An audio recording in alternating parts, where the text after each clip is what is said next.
because the junket operator has its own cage, that's the cashier.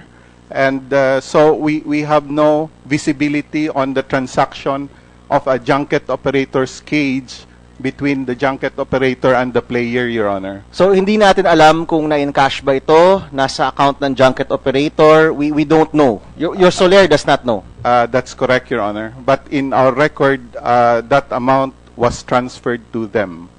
So, kumbaga, napasa na sa kanila, hindi nyo na alam. In effect? Yes, Your Honor. Okay. Junket operator A is a Filipino registered junket operator, or is it a foreign entity?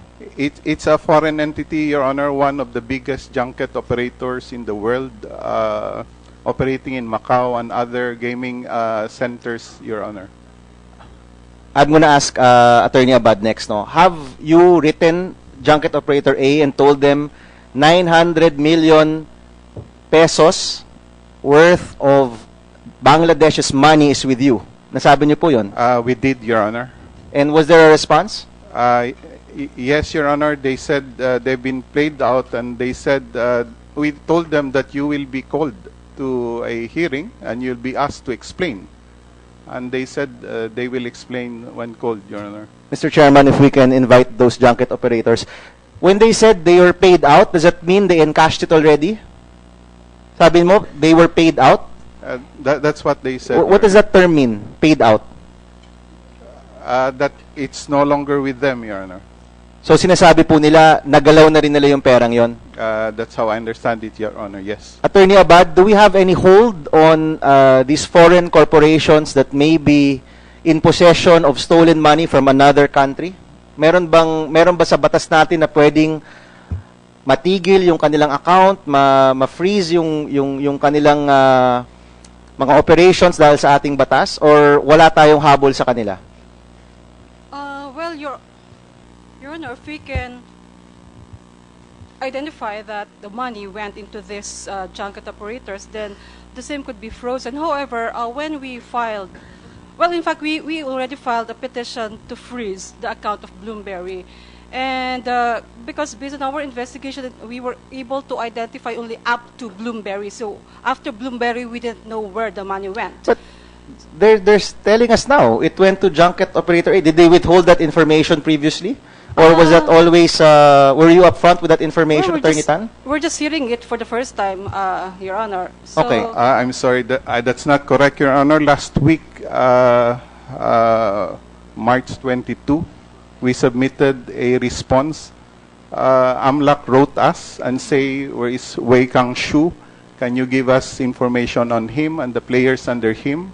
And we responded, Your Honor, in the manner that we responded to PAGCOR, and we gave the same details, Your Honor, correcting the mistake and giving them the details of all the transactions that we've submitted to this committee.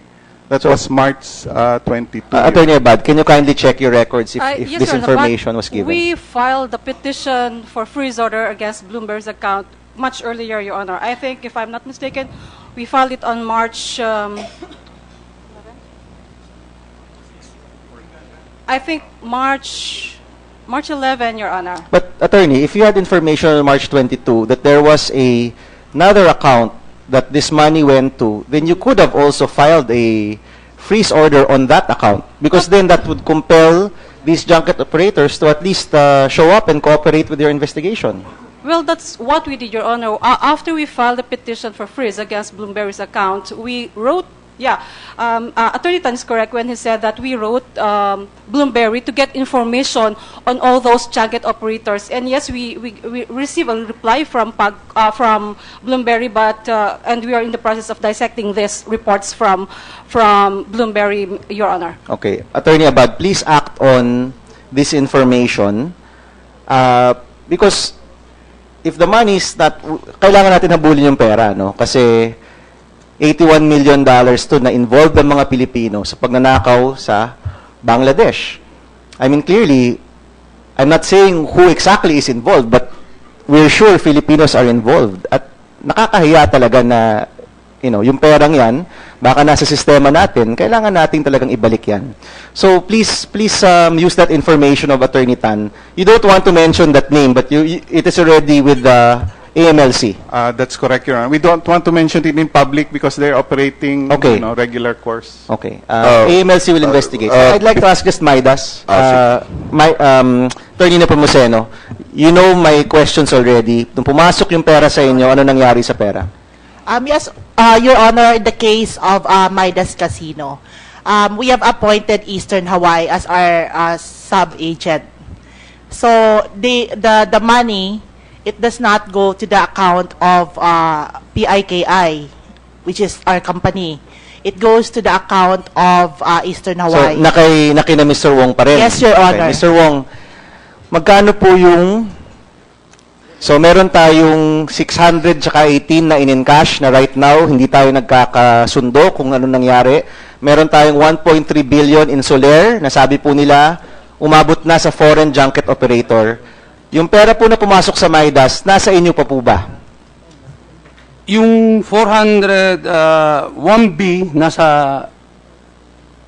Eastern Hawaii Ratio Company, Casino, dandun po at dinaro na 550, may natitira ho. Yung 450 po, binayaran sa akin utang. Dandun po. Pwede i-counted po yun. Anytime pwede i-submit po sa inyo kung nire-request. Sorry, so yung 550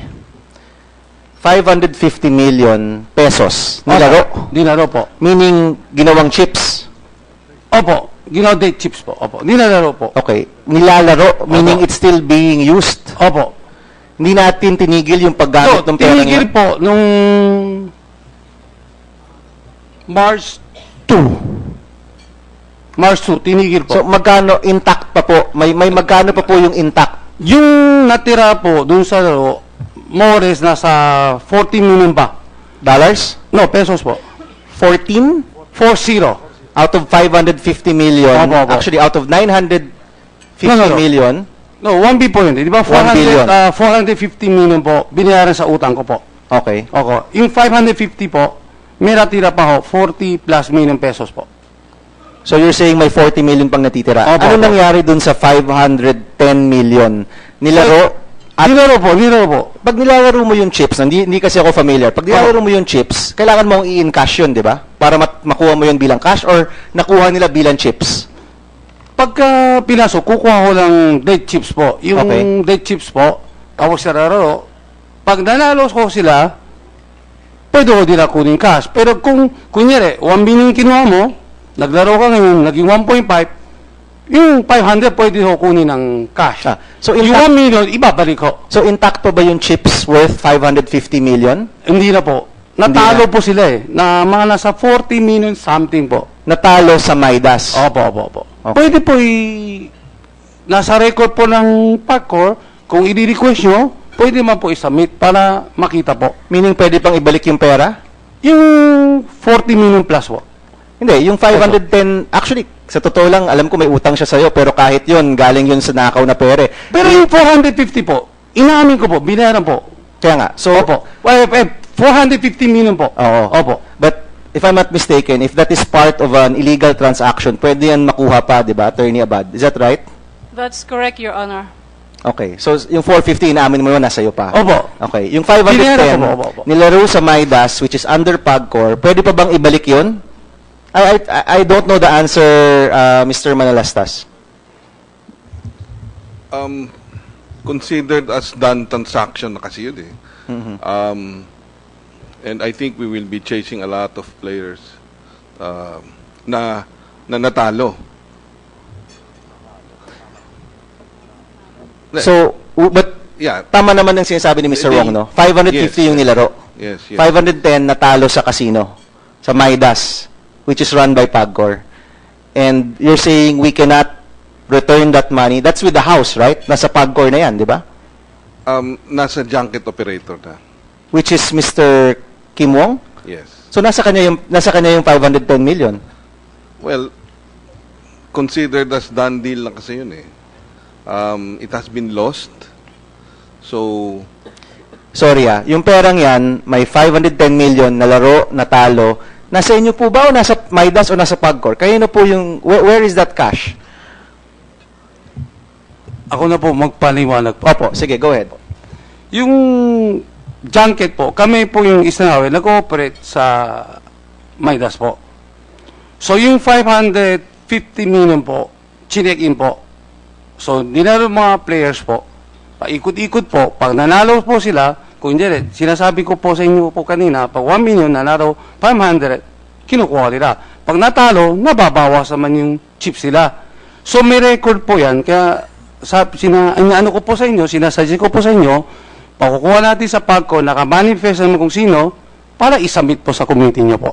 Okay, we can do that definitely. No? Ang tanong ko, nasan yung pera? Nasa Eastern Hawaii, nasa Pagcor, nasa Midas?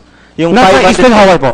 Eastern Hawaii. O yung sinasabi nyo pera, 550, nasa Eastern Hawaii po. But you're considering that a done transaction kasi nilaro na. That's what Nilaro you're saying. po. Okay. May tanong ako, Attorney Abad. Alam ko, kung ma-establish na yung perang gamit mo, illegal ang pinanggalingan, balik-balik yung pera, di ba? I mean, for stolen goods, alam ko parang ganoon, no, if I'm not mistaken. In this case, meron pang 1 billion po dyan na galing po sa illegal na transaction. Pwede pa bang mahabol yung perang yan o hindi na siya mahahabol? That should be recovered, Your Honor.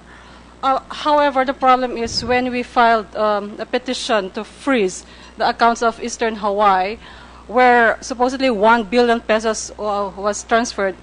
At the time the freeze order was issued, the account of Eastern Hawaii is left with nothing, Your Honor.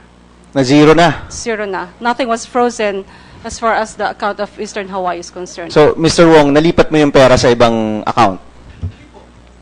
Hindi po. Pinasok ko po sa Eastern Hawaii, tapos yung 200 million, binayaran ko po sa Solar. Okay. Yung 200 million po, binayaran ko po sa utang ko. Okay. Sa bangko po. At yung 550?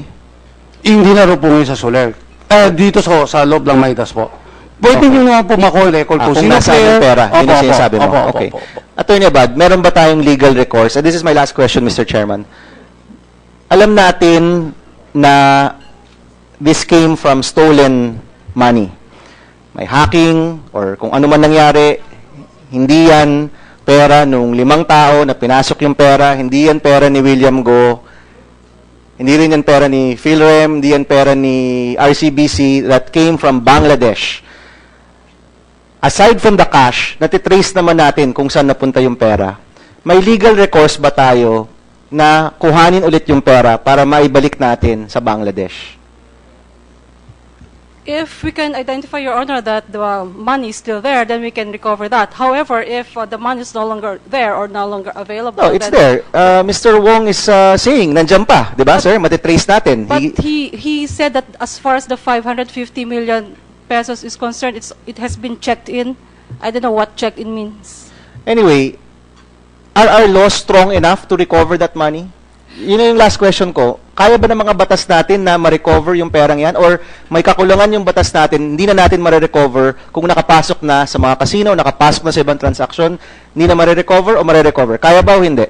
Well, there are remedies provided under the law. And that is one of the remedies, if I'm not mistaken. One of the remedies provided under the law is the forfeiture of any assets identified to be related to any unlawful activity or the money laundering offense. So under the AMLAC has the power to institute petition for civil forfeiture against all these properties or assets that have been that are deemed related to unlawful activity. Thank you, Attorney Abad. And of course, we're doing the hearing so people will know what really happened or people can judge for themselves kung ano talaga yung nangyari. But at the end of the day, yung proseso po ninyo will determine whether maibabalik natin a part, whole, konti o karamihan ng pera na nanakaw. And we hope that you can really go through that process properly. And if you need the help of the Senate to change the laws or make things stronger, nandito naman ho kami na tutulong sa inyo. Thank you. Thank you, Mr. Chairman.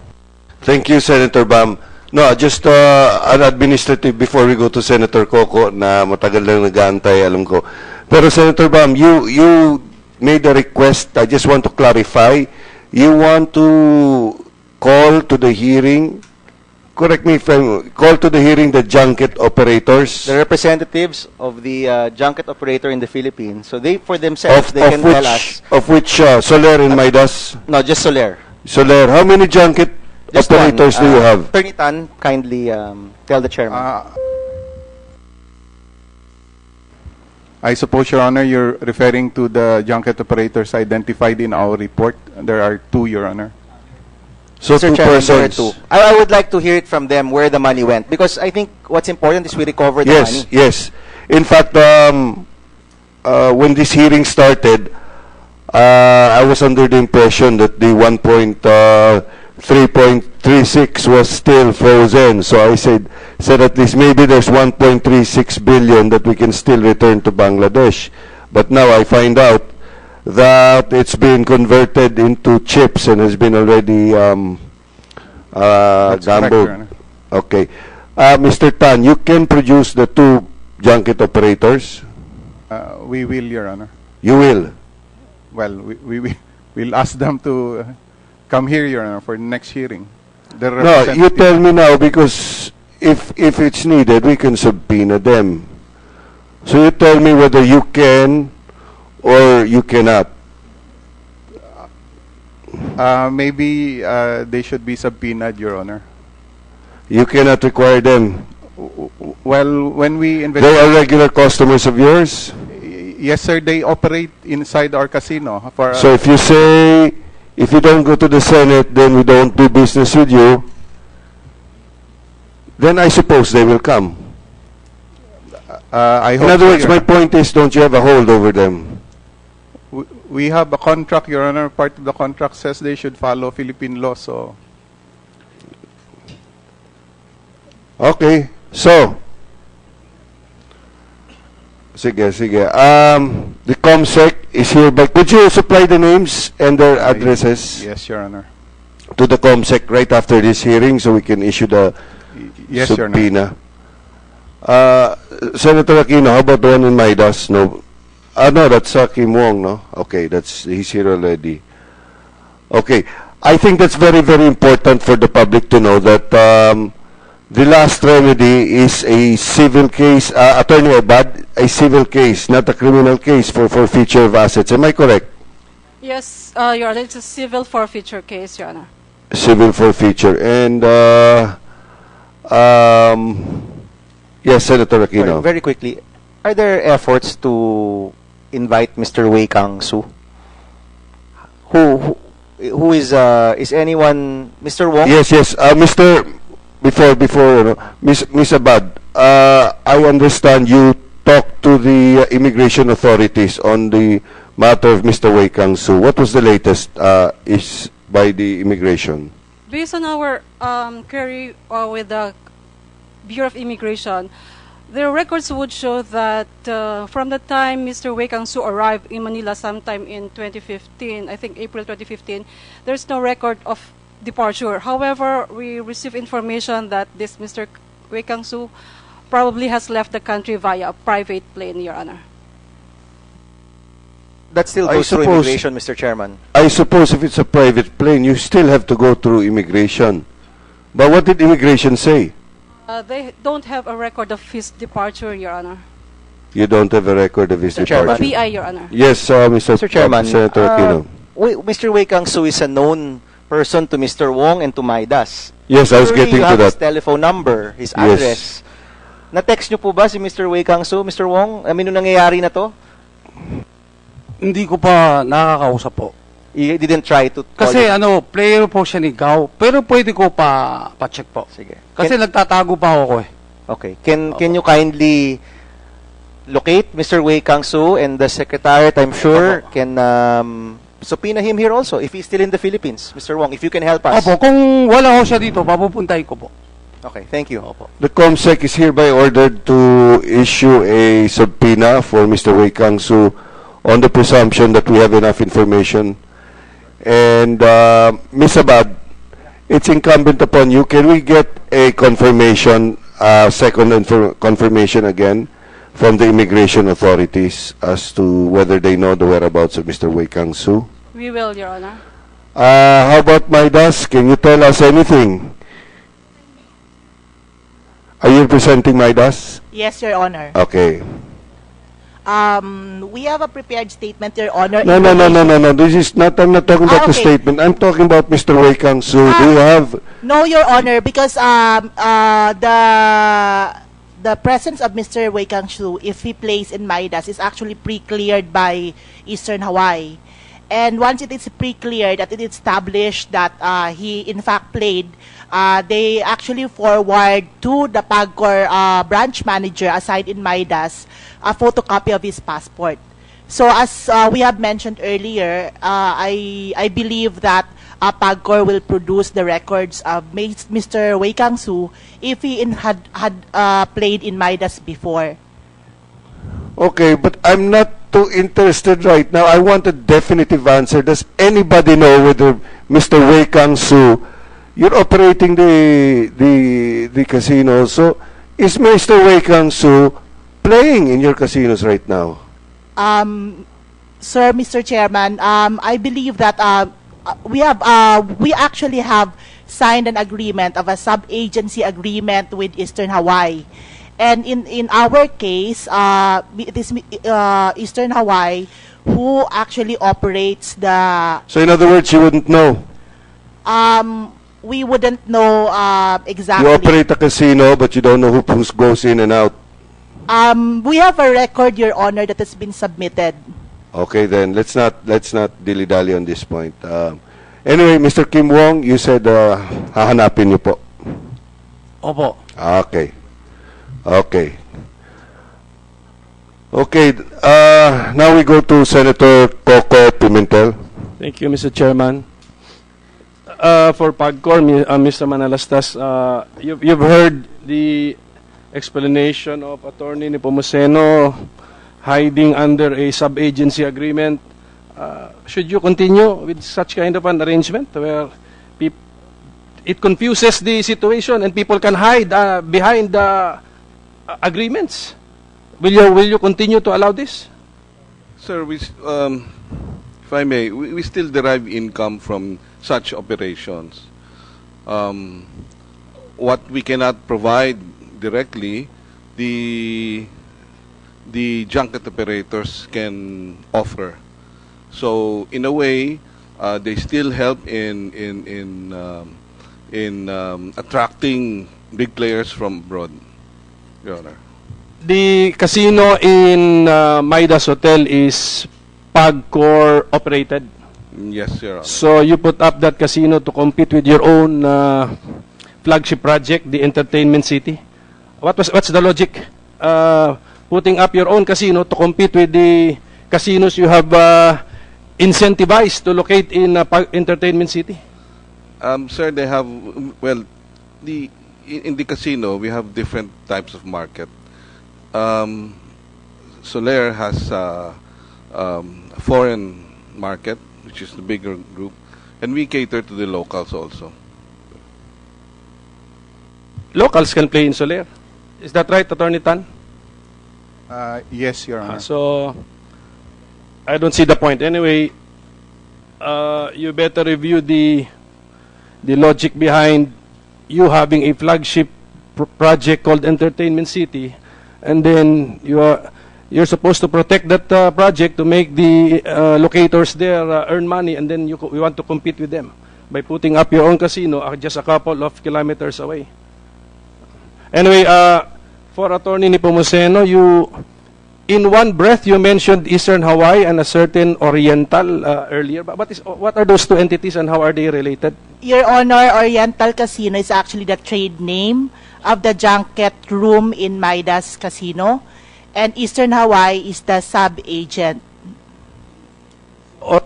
Oriental Casino is the trade name of the junket room. Yes, Your So Honor. that is the entity with which PAGCOR has a contract. Tama? Because PAGCOR operates the main casino. Tama po ba yan? Is that correct? Your Honor, PAGCOR has a contract with Prime Investment Korea Inc., our company, and we actually in turn have a sub-agency agreement with Eastern Hawaii. Okay, but you own the trademark of Oriental Casino? It is owned by Eastern Hawaii, Your Honor, I believe. You don't know? I believe, Your Honor, it is owned by Eastern Hawaii. I know for a fact that it's being used in Midas Hotel and Casino. You don't care? You don't care to find out? Actually, Your Honor, it's owned by by Eastern Hawaii. Okay, to Director Abad, against whom have we filed money laundering cases or complaints as of today? As of today, Your Honor, we have filed 2 criminal complaints. The first one is against Ms. Maya De Guito and the 4 account holders, and the second one is against Mr. Kam Sin Wong, aka Kim Wong, and Mr. Wei Kang Su, Your Honor. 7, at least against 7 personalities, no? Yeah. Okay. Yes, Your Honor. And what is the basis of your case against Mr. Kim Wong? Is it because of the testimony of Maya De Guito that he was the one who told her to open the 4 fictitious accounts, or is it because of the transfer of funds from Eastern Hawaii to his personal account? Yes, Your Honor. It was based on the fact that he received money from Eastern Hawaii, which is, as far as our investigation is concerned, part of the stolen funds from the Bangladesh Bank. So, you stated in one of our earlier hearings that it's important that there should be knowledge, no, of the illegal source or the unlawful activity behind the money. So that means that AMLAC is convinced that Mr. Kim Wong has knowledge of the illegal source or the unlawful activity which generated the money transferred to his account. So, but he is, if we put the events on a timeline, he is actually on the ending part. So I'm wondering why an actor like Philrem, who is if not in the middle but at the beginning part of the timeline of events constituting money laundering, how come you do not attribute knowledge to Philrem, because you did not even freeze Philrem accounts and you didn't file a case against Philrem? Well, as I've said earlier, Your Honor, the AMLAC files criminal complaint as evidence would warrant.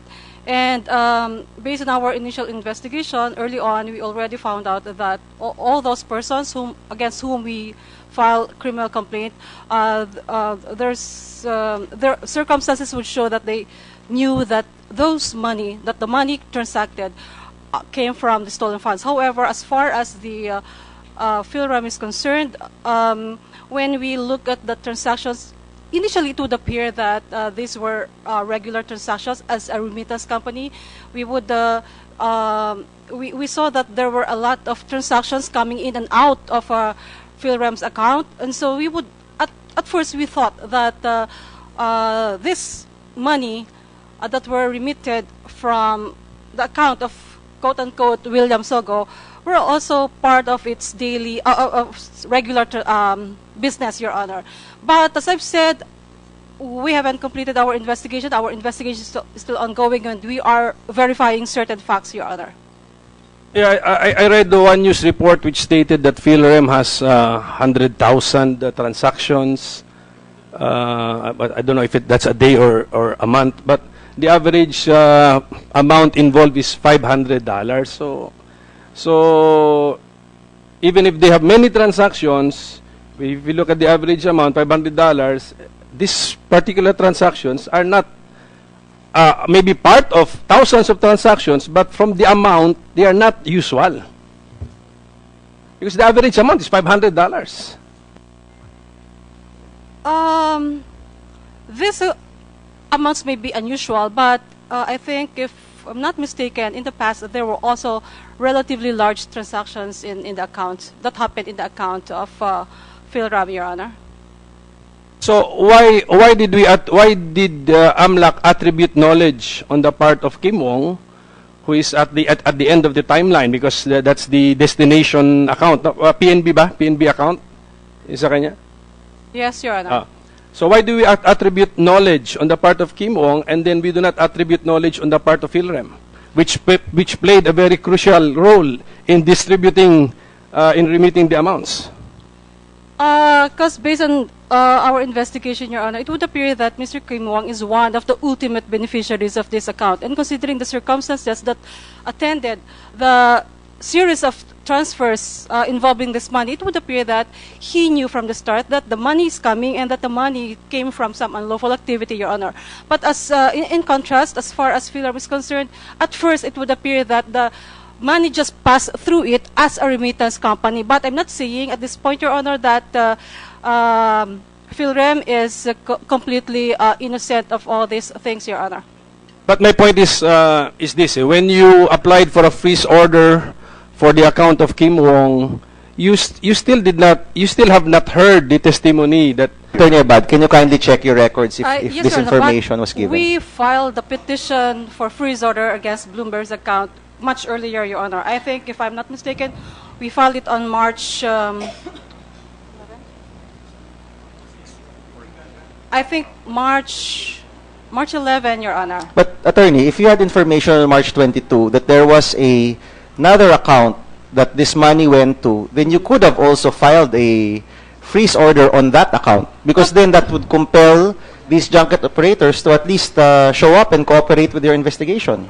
Well, that's what we did, Your Honor. After we filed the petition for freeze against Bloomberg's account, we wrote, Attorney Tan is correct when he said that we wrote Bloomberg to get information on all those junket operators. And yes, Operating in Macau and other gaming centers, Your Honor.